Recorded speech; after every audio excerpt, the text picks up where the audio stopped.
आज का हमारा विषय है ध्यान क्या है। चैनल को सब्सक्राइब, लाइक एवं कमेंट जरूर से करें। ध्यान के संबंध में अधिकांश लोगों ने सुना है, कुछ लोगों को इसका वास्तविक ज्ञान है और किंचित लोगों ने इसका अनुभव पाया है। अन्य आध्यात्मिक अनुभवों की तरह इसे भी शब्दों में वर्णित नहीं किया जा सकता। जिज्ञासुओं को चाहिए कि वे स्वयं प्रयास करके इसे जानें। ध्यान में अनुभव ही सत्य है, वर्णन नहीं। फिर भी हम इस विषय पर प्रकाश डालने की चेष्टा करेंगे। आधुनिक मनोविज्ञान ने चेतना को 3 भागों में बांटा है। 1. निम्न स्तर मन। 2. मध्यम मन। 3. उच्चतर मन।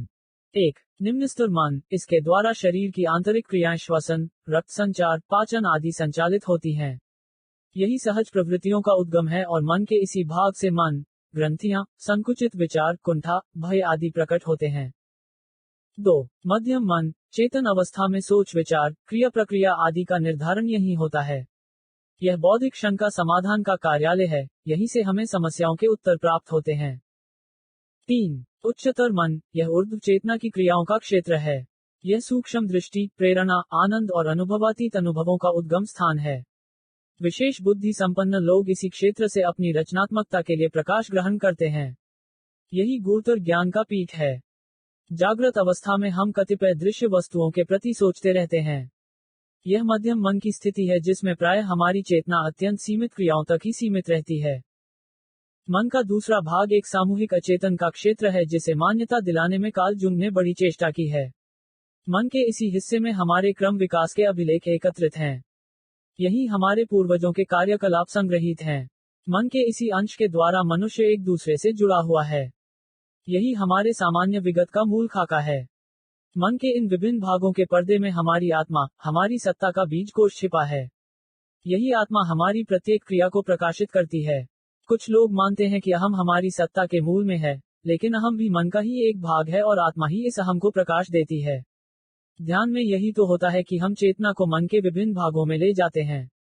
ध्यान हमें बुद्धिवादिता के दायरे से निकलने की क्षमता देता है।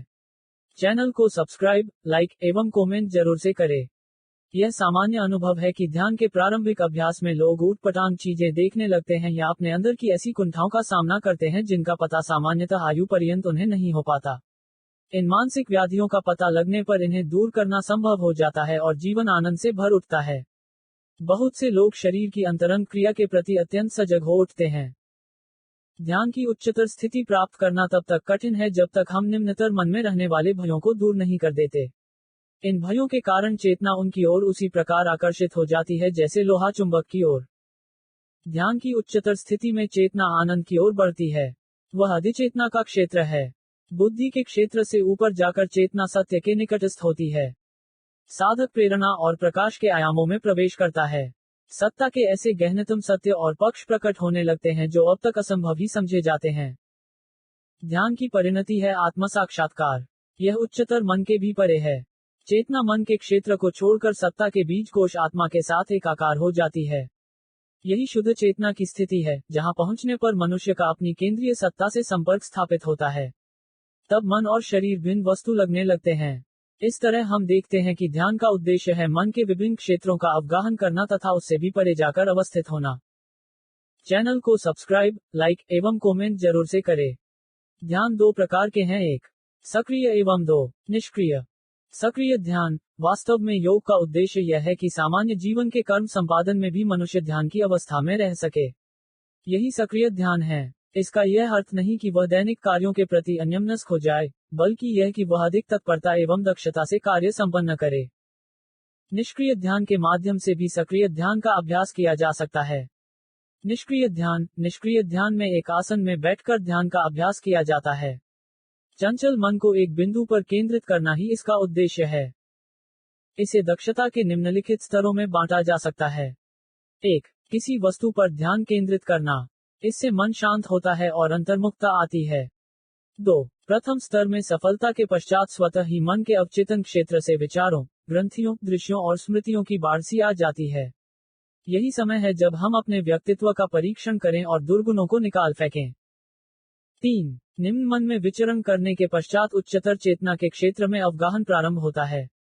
यहीं से वास्तविक ज्ञान की शुरुआत होती है। ज्ञान तथा शक्ति के अनंत कोश अनायास दिखने लगते हैं। फलस्वरूप हमारी सत्ता विश्व व्यवस्था के साथ एकात्म होने लगती है।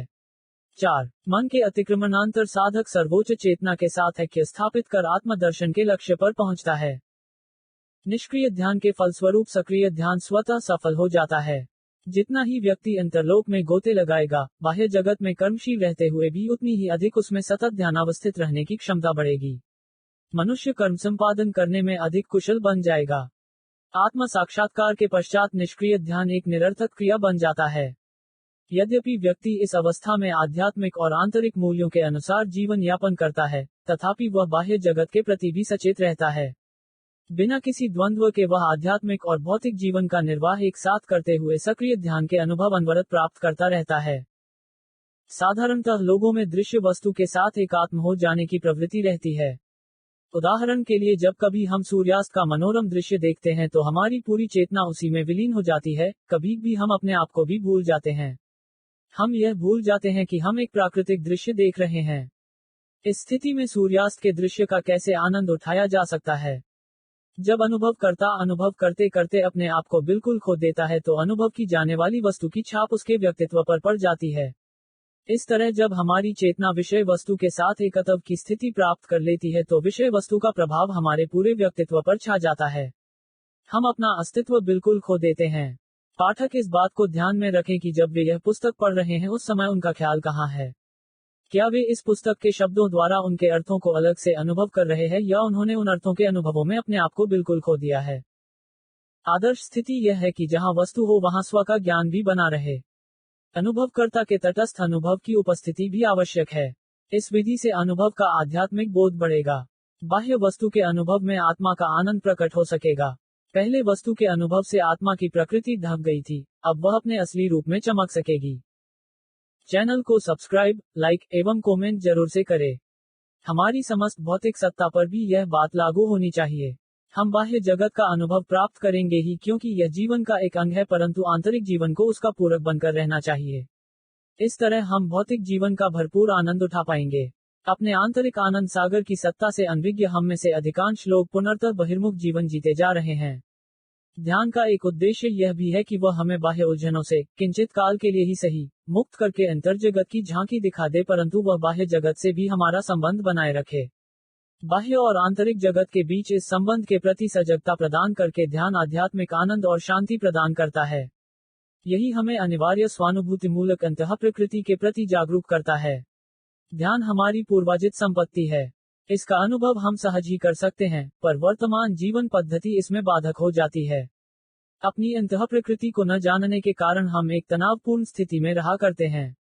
हम जो हैं और जो चाहते हैं उसके बीच यदि ऐक्य स्थापित हो जाए, तब ध्यान सहज ही लग जाएगा।